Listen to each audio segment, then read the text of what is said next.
Hi guys, মালবিকার রান্নাঘরে আপনাদের সবাইকে স্বাগত। আজকে তৈরি করব খুবই উপকারী, টেস্টি, হেলদি লাউ। যদি রেসিপিটা ভালো লাগে লাইক, কমেন্ট, শেয়ার করবেন এবং সাবস্ক্রাইব করে আমার পাশে থাকবেন। অনেকে অনেক রকমভাবে লাউ বানান, এই রকম করে লাউ বানালে সবচেয়ে বেশি টেস্টি হয়, খুব হেলদিও হয়। নিয়েছি 100 গ্রাম মতো চিংড়ি মাছ, তাতে নুন এবং হলুদ মিশিয়ে রেখে দেব খানিকক্ষণ। এবার কড়াইতে তেল দিয়ে দেব, 2 চামচ মতো সর্ষের তেল দেব।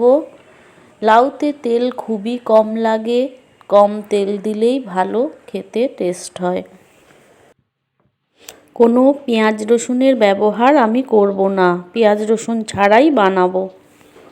ফোড়নে দিয়ে দিলাম শুকনো লঙ্কা এবং দিয়ে দেব গোটা সাদা জিরে। জিরেটা একটু ফুটে উঠলে পর আমি চিংড়ি মাছটা দিয়ে ভেজে নেব। খুবই কম উপকরণে আমি এই লাউয়ের তরকারিটা বানাবো, যেটা খেতে হবে খুবই দুর্দান্ত। গরম গরম ভাতের সঙ্গে, রুটির সঙ্গে, লুচির সঙ্গে, পরোটার সঙ্গেও খেতে পারবেন। লাউ অত্যন্ত উপকারী সবজি, এটা শরীরকে ঠান্ডা রাখে। যেহেতু চিংড়ি মাছ তাই বেশি লাল করে ভাজাভাজি করব না, হালকা একটু নেড়ে চেড়ে নিয়ে চিংড়ি মাছটাকে তুলে নেব।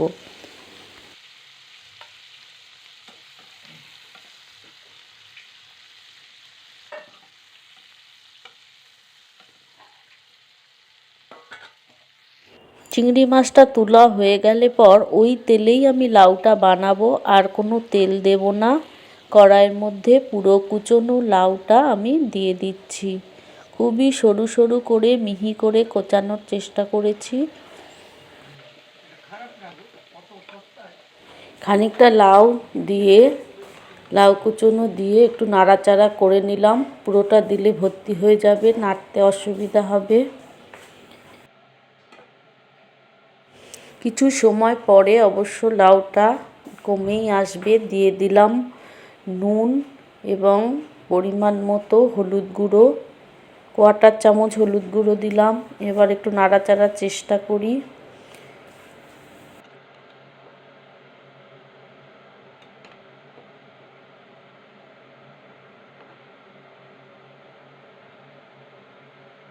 খানিকটা নাড়াচাড়া করে এবার ঢাকা দিয়ে দেব। দেখুন ঢাকা খুলে আবার নাড়াচাড়া করলাম, অনেকটাই কমে এসেছে, আরও কমে যাবে নাড়াচাড়া করতে করতে। আবার ঢাকা দিয়ে মিডিয়াম ফ্লেমে গ্যাসটাকে রেখে লাউটাকে সেদ্ধ করব।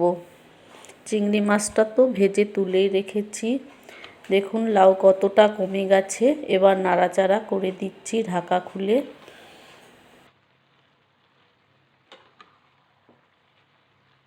এই রান্নাটায়, লাউ রান্নাটায় কোনো ঝুট ঝামেলা কিছু নেই, শুধু ঢাকা খুলে মাঝে মধ্যে নাড়াচাড়া করে দিতে হবে।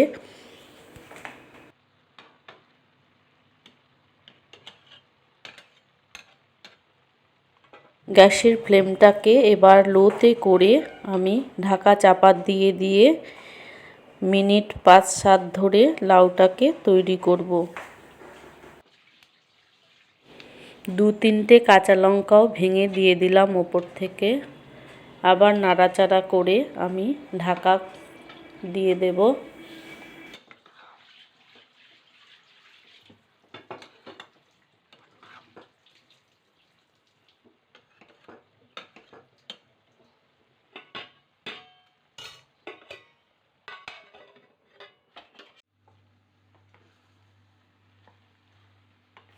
মিনিট 7 পর আবার ঢাকা খুলে নাড়াচাড়া করে দিচ্ছি।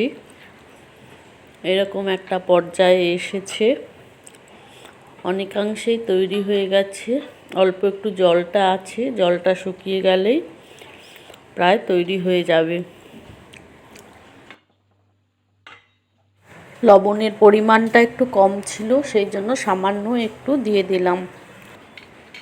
এবার ভেজে রাখা চিংড়ি মাছগুলোকে দিয়ে দেব। দিয়ে পুরো লাউটাকে এপিট ওপিট করে দেবো, নাড়াচাড়া করে দেবো। চিংড়ি মাছটাও তাতে সেদ্ধ হয়ে যাবে আর লাউয়ের জলও অনেকটা শুকিয়ে যাবে।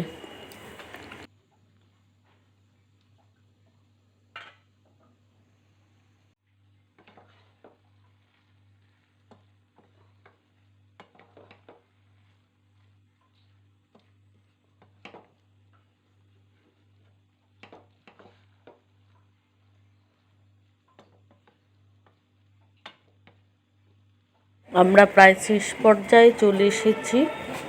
এবারে আমরা দিয়ে দেব একটু আটা গুঁড়ো। আটা গুঁড়ো দিয়ে এটাকে মেশাবো। এই আটা গুঁড়ো আমরা ছোটোবেলায় মা দিদিমাদের দিতে দেখেছি। এতে লাউটা বেশ একটা মাখো মাখো ভাব হবে, জল জল হয়ে থাকবে না, জলটা শুষে নেবে এবং টেক্সচারটাও ভালো আসবে। ব্যাস তৈরি হয়ে গেল লাউ ঘন্ট। এবার ভাতের সঙ্গে কি রুটির সঙ্গে কিংবা পরোটার সঙ্গে খাওয়ার জন্য তৈরি। আপনারাও এইভাবে বানিয়ে খান, খুব হেলদি এবং টেস্টি হবে। সবাইকে ধন্যবাদ।